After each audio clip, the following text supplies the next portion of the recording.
ओम नमः शिवाय। आज हम श्री रुद्र संहिता तृतीय खंड से 22वां अध्याय सुनेंगे, जिसका नाम है देवताओं का शिव जी के पास जाना। तो चलिए आइए शुरू करते हैं। ब्रह्मा जी कहते हैं, मुनीश्वर, भगवान शिव को पति रूप में प्राप्त करने के लिए पार्वती को तपस्या करते करते अनेक वर्ष बीत गए, परंतु भगवान शिव ने उन्हें वरदान तो दूर अपने दर्शन तक न दिए। तब पार्वती के पिता हिमाचल, उनकी माता मैना और मेरु एवं मंदराचल ने आकर पार्वती को बहुत समझाया तथा उनसे वापस घर लौट चलने का अनुरोध किया। तब उन सब की बात सुनकर देवी पार्वती ने विनम्रता पूर्वक कहा, हे पिताजी और माताजी, क्या आप लोग मेरे द्वारा की गई प्रतिज्ञा को भूल गए हैं? मैं भगवान शिव को अवश्य ही अपनी तपस्या द्वारा प्राप्त करूंगी। आप निश्चित होकर अपने घर लौट जाए। इसी स्थान पर महादेव जी ने क्रोधित होकर कामदेव को भस्म किया था और वनों को अपनी क्रोधाग्नि में भस्म कर दिया था। उन त्रिलोकनाथ भगवान शंकर को मैं अपनी तपस्या द्वारा यहाँ बुलाऊंगी। आप सभी यह जानते हैं कि भक्त वत्सल्य भगवान शिव को केवल भक्ति से ही वश में किया जा सकता है। अपने पिता, माता और भाइयों से ये वचन कहकर देवी पार्वती चुप हो गई। उन्हें समझाने आए उनके सभी परिजन उनकी प्रशंसा करते हुए वापस अपने घर लौट गए। अपने माता पिता के लौटने के पश्चात देवी पार्वती दुगने उत्साह के साथ पुनः तपस्या करने में लीन हो गई। उनकी अद्भुत तपस्या को देखकर सभी देवता, असुर, मनुष्य, मुनि आदि सभी चराचर प्राणियों सहित पूरा त्रिलोक संतुप्त हो उठा। देवता समझ नहीं पा रहे थे कि पूरी प्रकृति क्यों उद्विग्न और शांत है।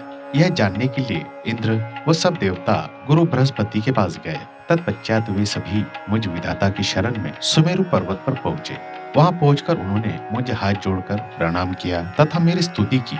तब वे मुझसे पूछने लगे कि हे प्रभु, इस जगत के संतृप्त होने का क्या कारण है? उनका यह प्रश्न सुनकर मैंने त्रिलोकनाथ भगवान शिव के चरणों का ध्यान करते हुए यह जान लिया कि जगत में उत्पन्न हुआ दाह देवी पार्वती द्वारा की गई तपस्या का ही परिणाम है। अतः सब कुछ जान लेने के उपरांत मैं इस बात को श्री हरि को बताने के लिए देवताओं के साथ क्षीर सागर को गया। वहां श्री हरि सुखद आसन पर विराजमान थे। मुझ सहित सभी देवताओं ने विष्णु को प्रणाम कर उनकी स्तुति करना आरंभ किया। तत्पश्चात मैंने श्री हरि से कहा, हे हरि, देवी पार्वती के उग्र तप से संतुप्त होकर हम सभी आपके शरण में आए हैं। हम सबकी रक्षा कीजिए। भगवान, हमें बचाइए। हमारी करुण पुकार सुनकर शैय्या पर बैठे श्री हरि बोले, आज मैंने देवी पार्वती की इस घोर तपस्या का रहस्य जान लिया है, परंतु उनकी इच्छा को पूरा करना हमारे वश की बात नहीं है। अतः हम सब मिलकर त्रिलोकीनाथ भगवान शिव के पास चलते हैं। केवल वही है जो हमें इस विकट स्थिति से उबार सकते हैं।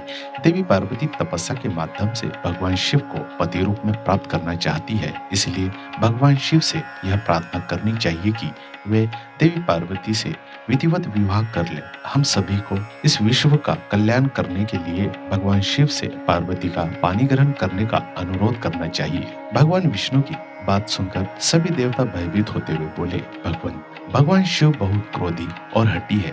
उनके नेत्र काल की अग्नि के समान दीप्त है। हम भूलकर भी भगवान शंकर के पास नहीं जाएंगे। उनका क्रोध सहा नहीं जाएगा। उन्होंने कामदेव को भस्म कर दिया था। हमें डर है कि कहीं क्रोध में वे हमें भी भस्म न कर दे। हे नारद, इंद्रादि देवताओं की बात सुनकर लक्ष्मीपति श्रीहरि बोले, तुम सब मेरी बात को ध्यान पूर्वक सुनो। भगवान शिव समस्त देवताओं के स्वामी और भयों का नाश करने वाले हैं। तुम सबको मिलकर कल्याणकारी भगवान शिव की शरण में जाना चाहिए। भगवान शंकर पुराण पुरुष, सर्वेश्वर और परम तपस्वी है। हमें उनकी शरण में जाना ही चाहिए। भगवान विष्णु के इन वचनों को सुनकर सब देवता त्रिलोकीनाथ भगवान शिव का दर्शन करने के लिए उनके स्थान की ओर चल पड़े, जहाँ महादेव जी तपस्या कर रहे थे। उस मार्ग में ही देवी पार्वती उत्तम तपस्या में लीन थी। उनके तप को देखकर सभी देवताओं ने प्रसन्नता पूर्वक उन्हें दोनों हाथ जोड़कर नमस्कार किया। तत्पश्चात उनके तप की प्रशंसा करते हुए मैं श्री हरि, विष्णु और अन्य देवता भगवान शिव के दर्शनार्थ चल दिए। वहां पहुंचकर हम सभी देवता कुछ दूरी पर खड़े हो गए और हमने तुम्हें भगवान शिव के करीब यह देखने के लिए भेजा कि वे कुपित है या प्रसन्न।